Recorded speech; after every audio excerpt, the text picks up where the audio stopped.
नमस्कार दोस्तों, स्वागत है आप सभी का एक बार फिर से हमारे यूट्यूब चैनल पावर प्लान अड्डा पे।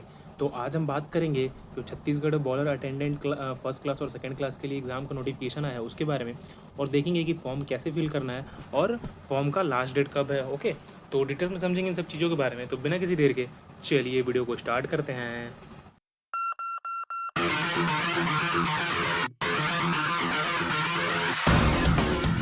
तो देखिए इसमें क्या दिया हुआ है कि सूचित किया जाता है कि बॉलर परिचय नियम 2011 के अंतर्गत योग्य उम्मीदवारों को द्वितीय तथा प्रथम श्रेणी बॉलर अटेंडेंट सक्षमता प्रमाण पत्र प्रदान करने हेतु परीक्षा सितंबर 2022 को रायपुर छत्तीसगढ़ में आयोजित की जाएगी। ठीक ना, मतलब कि जो एग्ज़ाम है ये सितंबर 2022 में होने वाला। ओके, परीक्षार्थी के आवेदन पत्र निर्धारित प्रपत्र क में संपूर्ण विवरण व संलग्नकों तथा परीक्षा शुल्क द्वितीय श्रेणी हेतु 300 व प्रथम श्रेणी हेतु 500 रुपये का ई चालान के साथ आवेदन को भेजना है आपको। ठीक ना, आवेदन कहाँ भेजना है, उसका एड्रेस है सचिव बॉलर परिचर परीक्षक मंडल कार्यालय मुख्य निरीक्षक वाष्प यंत्र द्वितीय तल उद्योग भवन ring road number 1 Telibandha post Ravigram Raipur 492006। ठीक ना, इस एड्रेस पे आपको भेजना है। कब? 13/6/2022 शाम 5 बजे से पहले। ओके, एड्रेस एक बार मैं फिर से रिपीट करता हूँ। सचिव बॉयलर परिचर परीक्षक मंडल कार्यालय मुख्य निरीक्षक वाष्प यंत्र द्वितीय तल उद्योग भवन ring road number 1 Telibandha post Ravigram Raipur 492006। Okay, last date है आपका 13/6/2022, उससे पहले पहुंचना चाहिए। फर्स्ट क्लास के लिए जो फॉर्म का फ़ी है 500 रुपये है, सेकेंड क्लास के लिए 300 रुपये। ठीक ना, इसको आपको ई चालान बनवाना है। सेकेंड क्लास के लिए क्वालिफ़िकेशन देख लेते हैं क्या क्या मांगा है। तो बॉयलर पर फोरमैन या ऑपरेटर या सहायक फोरमैन या सहायक ऑपरेटर के रूप में 2 वर्ष का एक्सपीरियंस होना चाहिए। ठीक ना, बॉयलर पे फायरमैन का या फिर ऑपरेटर का या फिर सहायक फायरमैन का या फिर सहायक ऑपरेटर के रूप में 2 साल का एक्सपीरियंस होना चाहिए सेकेंड क्लास के लिए। या किसी फिटर के रूप में जहां बॉयलर बनता हो या फिर मरम्मत होता हो, न्यूनतम 3 साल का एक्सपीरियंस होना चाहिए। ठीक ना, कहाँ पे? जहाँ पे बॉयलर बनता हो या फिर रिपेयर होता हो वहाँ पे एज अ फिटर। ओके, 3 साल का एक्सपीरियंस होना चाहिए। और इसके अलावा क्या है, औद्योगिक प्रशिक्षण संस्था प्रमाण पत्र धारक को लघु उद्योग बॉयलर पर न्यूनतम 2 वर्ष का कार्य अनुभव, मतलब कि जो बॉयलर अटेंडेंट में जो आपका ITI होता है वो हो, और उसके साथ साथ आपका मतलब 2 साल का छोटे किसी बॉयलर पर एक्सपीरियंस होना चाहिए। और क्या बोल रहा है, शैक्षणिक योग्यता मान्यता प्राप्त संस्थान से बोर्ड या मेट्रिकुलेशन कक्षा 10वीं तक की क्लास 10 का सर्टिफिकेशन होना चाहिए। एज कितना है? 1/1/2022 को, मतलब मिनिमम आपका एज जो है 18 ईयर का होना चाहिए, 18 साल। और देख लेते हैं प्रथम फर्स्ट क्लास के लिए अटेंडेंट, फर्स्ट क्लास जो अटेंडेंट है उनके लिए क्या क्वालिफिकेशन चाहिए। द्वितीय श्रेणी बॉलर अटेंडेंट के प्रमाण पत्र के साथ न्यूनतम 50 वर्ग मीटर हीटिंग सरफेस एरिया के बॉलर पर 2 वर्ष का कार्य अनुभव, मतलब कि जिस उसके पास जो कैंडिडेट है फर्स्ट क्लास के लिए उसके पास सेकेंड क्लास का एक्सपीरियंस होना चाहिए और 2 साल का सेकेंड क्लास का सर्टिफिकेट होना चाहिए और 2 साल का वर्क एक्सपीरियंस होना चाहिए 50 स्क्वायर मीटर के हीटिंग सरफेस एरिया के बॉलर के ऊपर। ठीक ना, किसी औद्योगिक या तकनीकी संस्थान जहाँ से 3 वर्षीय प्रशिक्षण कार्यक्रम जिसमें 1 वर्ष किसी मिल कारखाने या किसी इंजीनियरिंग वर्कशॉप जहाँ पे इंजन और बॉयलर की मरम्मत या निर्माण संबंधी प्रशिक्षुता शामिल हो के साथ द्वितीय श्रेणी बॉलर अटेंडेंट प्रमाण पत्र के साथ साथ 50 वर्ग मीटर हीटिंग सरफेस एरिया के बॉलर पर 1 वर्ष का कार्य अनुभव, मतलब कि किसी औद्योगिक या तकनीकी संस्था से 3 वर्षीय प्रशिक्षण पाठ्यक्रम जिसमें 1 साल किसी कारखाने या फिर कहीं पे एक्सपीरियंस होना चाहिए। ओके, जहाँ पे आपका बॉलर बनता हो या फिर बॉलर रिपेयर होता हो, और द्वितीय मतलब सेकेंड क्लास बॉलर अटेंडेंट का सर्टिफिकेट चाहिए, और उसको 2 साल का अगर आपने 3 साल किसी इंस्टीट्यूट से ऐसा कोई पाठ्यक्रम किया है, मतलब स्टडी किया है जिसमें आपको 1 साल का ट्रेनिंग है पूरा किसी फैक्ट्री में या फिर ऐसा कोई फैक्ट्री जहाँ पे बॉलर रिपेयर होता है फिर नया बॉलर बनाते हैं वहाँ पे, और उसके साथ साथ आपके पास बॉलर सेकंड क्लास का सर्टिफिकेट हो और आपने कम से कम 1 साल उसके बाद 50 square metre heating surface area के बॉलर पे काम किया हो, या फिर 50 वर्ग मीटर से अधिक हीटिंग सरफेस एरिया रखने वाले किसी बॉलर पर प्रथम वर्ग बॉलर परिचर के प्रभार के अधीन द्वितीय वर्ग बॉलर परिचर समक्षता प्रमाण पत्र के साथ फायरमैन या सहायक फायरमैन के रूप में न्यूनतम 2 वर्ष का कार्य अनुभव। या फिर मान लीजिए कि जो 50 स्क्वायर मीटर का जो हिटिंग सरफेस एरिया है उससे ज़्यादा अगर एरिया है बॉलर का, वहाँ पे बॉलर परिचर के प्रभार मतलब जो बॉलर चल रहा है उसके मतलब एज अ सेकेंड क्लास आप काम किए हो वहाँ पे एज अ सेकेंड क्लास 2 साल, तो भी आप फॉर्म भर सकते हैं। ओके, इसके लिए शैक्षणिक योग्यता क्या है? मैट्रिकुलेशन 10वीं है उससे समतुल्य, मतलब कि कम से कम 10वीं चाहिए। और मैक्सिमम एज कितना है? 20 ईयर्स। ओके, मैक्सिमम एज कितना है? 20 ईयर्स। उसके बाद आगे हम देखते हैं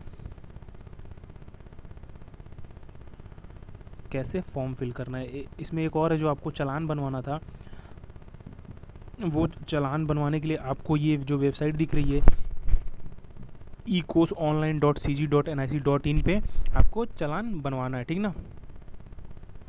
उसमें चालान पेमेंट करते समय विभाग जो आपको डिपार्टमेंट सेलेक्ट करना है वो लेबर तथा जिला जो सेलेक्ट करना है 11 रायपुर सेलेक्ट करना है, ठीक ना। पर्पज में अभ्यर्थी परीक्षा का नाम, उसमें आप जब ये ecosonline.cg.nic.in सेलेक्ट करोगे तो उसमें आपको जो डिपार्टमेंट है वो लेबर सेलेक्ट करना है, जिला जो है 11 रायपुर, और पर्पज जो है अभ्यर्थी का नाम तथा अपना नाम अवश्य उल्लेख करें, ठीक ना। किसी और मीडियम से जैसे ऑफलाइन बैंक चालान या फिर बैंक ड्राफ्ट के उससे आपका फीस एक्सेप्ट नहीं होगा। ओके, अब आगे देख लेते हैं फॉर्म कैसे फिल करना है। तो ये देखिए, ये फॉर्म है आपका प्रारूप का। इसमें यहाँ पे आपको फ़ोटो लगानी है, ठीक ना, और यहाँ पे आपको नाम लिखना है, नाम, पूरा नाम, पिता का नाम, राष्ट्रीयता, जन्म तिथि, जन्म स्थान और स्थायी पता। ओके, यहाँ पे आपको स्थायी पता लिखना है, यहाँ पे परमानेंट एड्रेस लिखना है। ओके, और क्या पूर्व में किसी परीक्षा में शामिल हो, अगर आप इससे 7 नंबर जो है इसमें लिखना है कि अगर आप इससे पहले किसी पेपर में शामिल हुए, मतलब bowler first class second class, तो उसमें उसको डिटेल्स देना है, ठीक ना। अगर हुए हैं तो हाँ, नहीं हुए तो नो, अगर हाँ है तो उसका तारीख और ब्यौरा। और 9 नंबर में आपको मोबाइल व जिला जहाँ अभ्यर्थी वर्तमान में कार्यरत है, आप जहाँ पे जॉब कर रहे हैं। ये एक्चुअली जो सीजी में मतलब छत्तीसगढ़ में जो जॉब कर रहे हैं ना, ये उनके लिए फॉर्म है। मतलब जैसे कि आपको 2 साल का एक्सपीरियंस मांगा है, ठीक ना। जैसे आप फर्स्ट क्लास का फॉर्म भरना है आपको, तो उसके लिए आपको कितना चाहिए? एज ए सेकेंड क्लास आपको 2 साल का वर्क एक्सपीरियंस होना चाहिए। जो अगर आपके पास वो जो 2 साल का वर्क एक्सपीरियंस है, अगर वो छत्तीसगढ़ से है लेकिन प्रेजेंटली आप किसी और स्टेट में काम कर रहे हैं, तो आप फॉर्म भर सकते हैं। बट अगर जो मिनिमम एक्सपीरियंस है वो आपके छत्तीसगढ़ से नहीं है तो आप फॉर्म नहीं भर सकते। ओके, तो 10 नंबर में आपको लिखना है वह जिला जहाँ अभ्यर्थी वर्तमान में कार्यरत है, बॉलर परिचर की श्रेणी वर्ग जिसके लिए आवेदन किया गया, प्रथम द्वितीय, मतलब किस क्लास के लिए आप फॉर्म भर रहे हैं, first class second class. 12 number में आपको चालान का TRN नंबर भरना है, चालान का दिनांक भरना है, चालान की राशि भरनी है। ओके, जितने का आपने चालान बनाया, जैसे फर्स्ट क्लास के लिए बनाए होंगे तो 500 रुपये, सेकेंड क्लास के लिए बनाए होंगे तो 300 रुपये। अब आ जाइए पार्ट 2 में, प्रस्तुत किए गए सभी प्रमाण पत्रों की विशिष्टियाँ, कौन कौन से आप सर्टिफिकेट दे रहे हैं। तो इसमें जो कॉलम 1 है, ठीक ना, 1 नंबर इसमें आपको सीरियल नंबर डाल देना, ठीक ना। 1 2 प्रमाण पत्र का वर्ग, मतलब कौन से क्लास के, जैसे आप फर्स्ट क्लास के लिए भर रहे हैं तो इसमें आप सबको सेकेंड क्लास का सर्टिफिकेट लगेगा, 10th का सर्टिफिकेट लगेगा, या फिर और कोई आपके पास सर्टिफिकेट है वो भी लगेगा। जारी करने का स्थान 3 नंबर में कहाँ से इशू हुआ है, ठीक ना, वो जारी करने की तारीख, किस डेट को जारी हुआ था। ओके, और यदि किसी समय निलंबित या रद्द हुआ है, यदि मान लीजिए कि 5 नंबर में क्या लिखना है कि जैसे जो सर्टिफिकेट आप दे रहे हैं यहाँ पे, अगर ये कभी रिजेक्ट हुआ है, ठीक ना, तो वो किसके द्वारा हुआ, ठीक ना। 8 नंबर में निलंबन या रद्द करने की तारीख, 9 नंबर में निलंबन या रद्द करने के कारण, किस कारण से वो रिजेक्ट हुआ था, ठीक ना।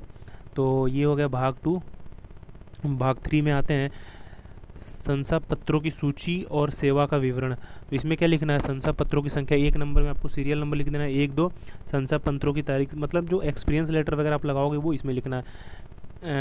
शंसा पत्रों की तारीख, किस डेट को इशू हुआ है, शंसा पत्रों पर हस्ताक्षर करने वाला व्यक्ति का नाम मतलब कि जो आपका एक्सपीरियंस लेटर होगा उस पर किसके साइन है, ठीक ना, GM के, प्लांट हेड के, जिसके भी साइन हो उनका नाम लिखना है यहाँ पे। कारखाने या वर्कशॉप जहाँ वह नियोजित है का पता और पदनाम।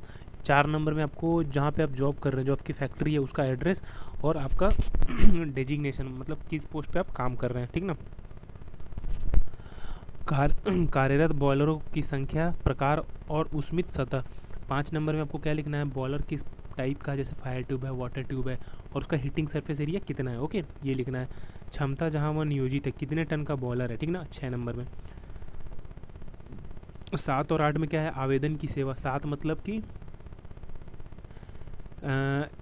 किस कंपनी में आपने कितने से कितने दिन तक काम किया, ठीक है ना। जैसे कि मान लीजिए आपको 3-4 कंपनियों का वो लगाना है, जैसे यहाँ पे आप सबसे ऊपर में पहली कंपनी का डिटेल्स लिखेंगे और उसमें आपने प्रारंभ किस डेट से स्टार्ट किया था, किस डेट को जॉब छोड़ दी, ठीक ना वो, और उसमें कितने दिन काम किया, जैसे 1 साल 2 महीने 3 दिन काम किया तो वहाँ पे 1 साल 2 महीने 3 दिन। ओके, अब ये आपको 12-13 नहीं भरना, ठीक ना।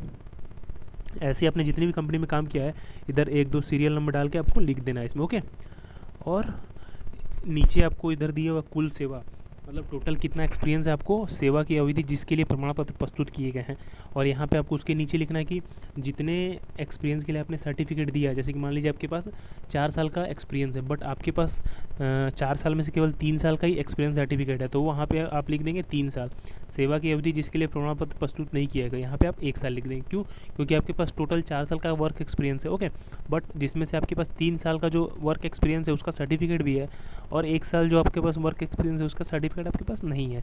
इसीलिए यहाँ पे यही बोला है कि जितने साल का एक्सपीरियंस है और जिसका सर्टिफिकेट है वो यहाँ पे लिखना है, और उसके नीचे वो लिखना है जिसका एक्सपीरियंस तो है बट सर्टिफिकेट नहीं है। नीचे है आप आवेदक द्वारा जारी की जाने वाली घोषणा, ठीक ना, तो ये आपको भर देना है, ठीक ना, डिक्लेरेशन है। ओके, यहाँ पे साइन करवाना है आपको गेजेटेड ऑफिसर से। ओके, ये आपको नहीं भरना है, फॉर्म 5 जो है आपको नहीं भरना है। ओके, और ये सेवा ये आपको बनवाना है, ठीक है ना, कंपनी से। ये वाला एक्सपीरियंस लेटर आपको बनवाना है कंपनी से। ओके, और फिटनेस हेल्थ सर्टिफिकेट भी बनवाना है। और ये सब करके आपको किस एड्रेस पे भेज देना है, एड्रेस आपका ये है, ठीक ना। सॉरी, एड्रेस है आपका ये, सचिव बॉयलर परिचर परीक्षक मंडल कार्यालय, मुख्य निरीक्षक वाष्प यंत्र, द्वितीय तल, उद्योग भवन, ring road number 1, Telibandha, post Ravigram, Raipur 492006 को आपको इस एड्रेस पे 13/6/2022 को शाम 5 बजे से पहले भेज देना। ओके, तो उम्मीद है आपको ये समझ में आ गया होगा कि फॉर्म कैसे भरना है और क्या क्या भेजना है फॉर्म में, फॉर्म को कहाँ भेजना है। ओके, तो अगर आपको कोई दिक्कत हो आप कमेंट करके पूछिए। अगर आपको चालान बनाने में दिक्कत हो रही है तो आप कमेंट करिए, उसके लिए मैं वीडियो बना दूंगा। वीडियो कैसा लगा ज़रूर बताएं, वीडियो को लाइक करें, चैनल को सब्सक्राइब करें और अपने दोस्तों के साथ ज़रूर शेयर करें।